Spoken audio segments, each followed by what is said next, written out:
আমার দুটো সন্তানের মধ্যে কে বেশি ভালো এখান থেকে চুজ করতে বলা হচ্ছে। এটা কখনোই আসলে চুজ করা যায় না, নিজের ফিল্মের সাথে নিজে কিভাবে কম্পিটিশন করে।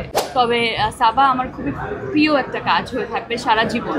সাবার মতো একটা চরিত্র করাই আমার কাছে অনেক সাহসী একটা কাজ মনে হয়েছিল। সেটা যেহেতু করতে পেরেছি, তো এটা কখন রিলিজ হচ্ছে সেটা নিয়ে আসলে আমরা অত বেশি ওয়ারিড ছিলাম না। যে কোনো গল্প আসলে সেটার মধ্যে যদি দম থেকে থাকে, যদি ভালো কোনো মেসেজ থেকে থাকে, পারফরমেন্স ভালো থেকে থাকে, টিম ওয়ার্কটা ভালো থেকে থাকে, তাহলে এখানে আসলে কোনো উৎসব লাগে না। এই কাজটা তো আসলে একটা সিনেমা যখন রিলিজ হয়, ভুল ত্রুটি ভালো মন্দ এটা আপনারা বলবেন। আমি আমার সর্বোচ্চটুকু চেষ্টা করেছি। আমার এই যে পুরো টিম এখানে দাঁড়িয়ে আছে, ওরা তাদের 100% এফর্ট দিয়েছে। আমরা পুরো জিনিসটা যখন থিয়েটারে ছেড়ে দিয়েছি, এটা পুরোটা আপনাদের হাতে দিয়ে দিয়েছি। এখন এটার ভালো দিক মন্দ দিক যেটাই হোক না কেন, সেটা নিয়ে আপনারা লেখালেখি করবেন। I feel very blessed. আজকে শুক্রবার, অনেক ট্রাফিক, সবার নিজের ব্যস্ততা, তারপরেও আসলে অনেকে এখানে এসেছেন, আপনারা সবাই এসেছেন শুধুমাত্র একটা সিনেমাকে সাপোর্ট করার জন্য। এই সাপোর্টটা আসলে অনেক বেশি দরকার এবং আমি সবসময় চাইবো সিনেমা যেই ধরনেরই হোক না কেন, যেই জনরাই হোক না কেন, সবার সাপোর্টটুকু থাকা উচিত। কারণ এটা পিছনে এত এত মানুষের এফর্ট থাকে, এত এত মানুষের স্বপ্ন থাকে। সো আপনাদেরকে আমি বলবো সাবাকে যাতে একটা চান্স দেওয়া হয়। আপনাদের যদি ভালো লেগে থাকে সেটা নিয়ে আপনারা বলবেন, যদি ভালো করার আরো কোনো জায়গা থেকে থাকে সেটা আমাদেরকে জানাবেন। সাবা একাই সিনেমাটা টেনে নিয়ে গেছে? আমার কাছে কখনোই এটা মনে হয় না সাবা একা টেনে নিয়ে গেছে। সাবাকে সাপোর্ট করার জন্য এত পাওয়ারফুল অ্যাক্টার্স ছিলেন। সাবা যদি ওখানে একা থাকতো তাহলে আসলে এই সিনেমা একেবারেই হতো না।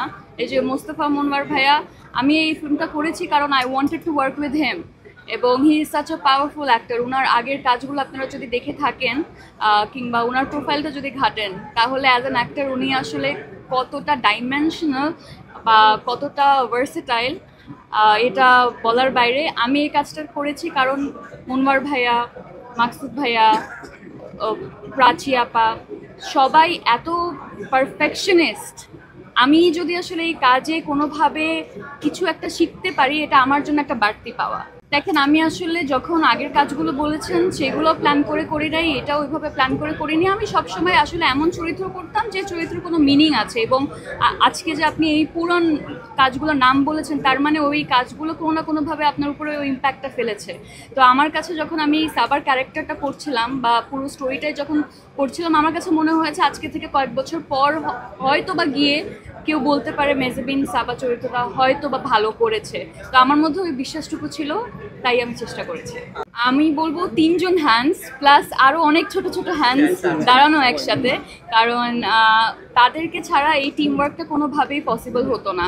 আমি দুর্দান্ত করেছি এটা যে আপনারা বলছেন কিংবা আপনাদের ভালো লেগেছে, তার পিছনে সবাই কি পরিমাণ খেটেছে এটা আসলে আজকে বলতে গেলে ঘন্টার পর ঘন্টা চলে যাবে।